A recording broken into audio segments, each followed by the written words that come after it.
What's going on, guys? Well, there she is looking all pretty on the paddock stand, and well, I guess it's about time that I dove a little bit deeper into why I went with the Kawasaki ZX6R, aka the 636, and moved away from the Suzuki GSXR 750. And admittedly, I didn't have the GSXR 750 long enough. I would have loved to have spent a lot more time with that bike, but as it is, the 636 for me made more sense. Main reason for that is, well, it's the only updated true middleweight super sport left in the field.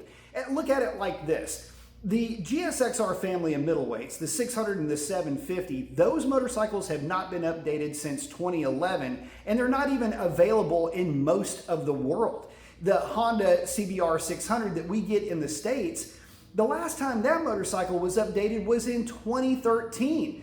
Basically the same time frame as the GSXR family of middleweights, and those get harassed constantly for not getting updates.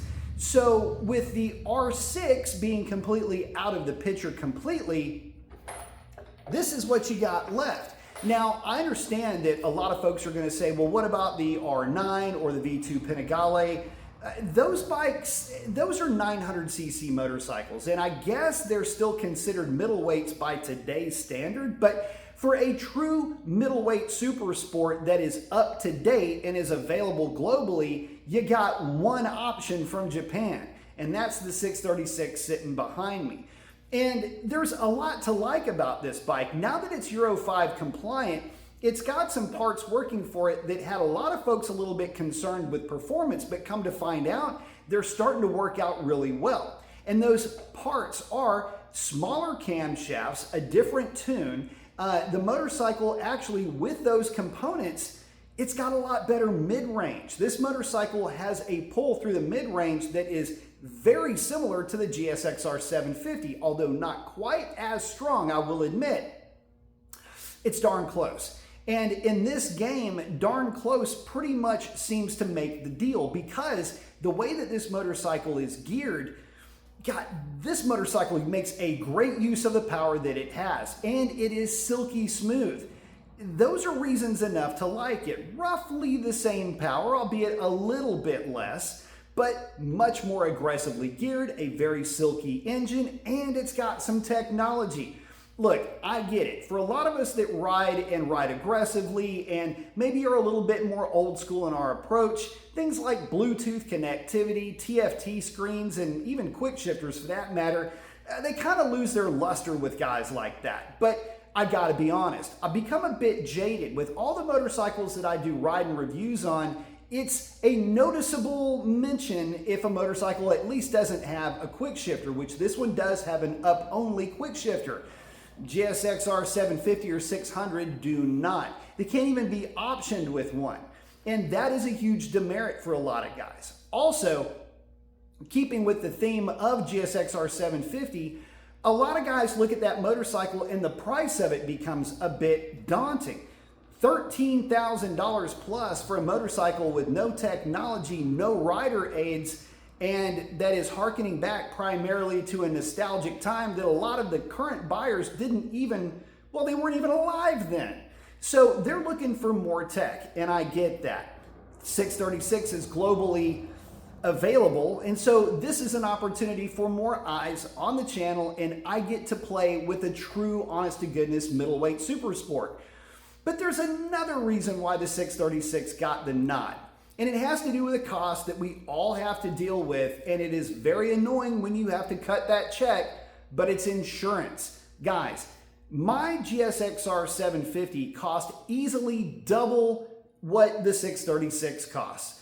And that is a huge number, guys.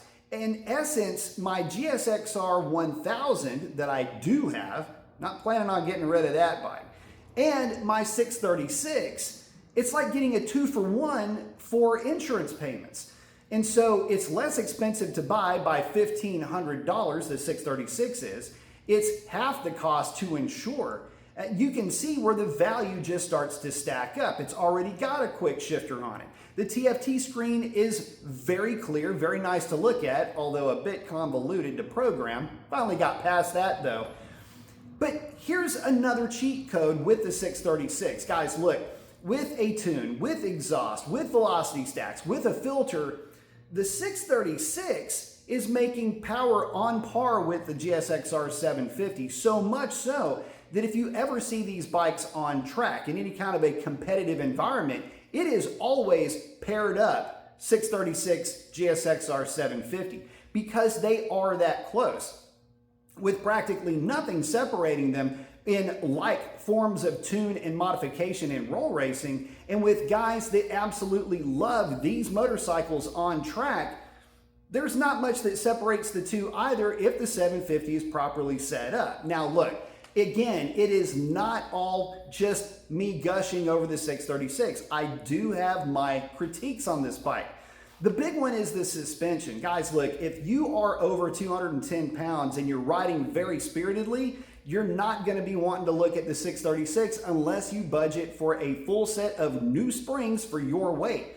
Luckily, I don't have to worry too much about that, although I am creeping up on that number, but I was able to set this bike up to where it is absolutely spot on money when I'm out playing around with it. So there's that, but I just got to watch what I eat, I suppose. But the main thing is that suspension setup. Outside of that, again, silky smooth power band, and although very aggressively geared, not buzzy at all, lots of good things to say about the 636. So as a complete package, when taking in whole, not in aggregate, the 636 for me was the better call. But that's not to say that I would ever try to sell somebody away from a GSXR 750. That motorcycle will continue to be one of my all-time favorite bikes from now until forever. And just because I don't have one in the stable today does not mean that I am currently actively looking for one.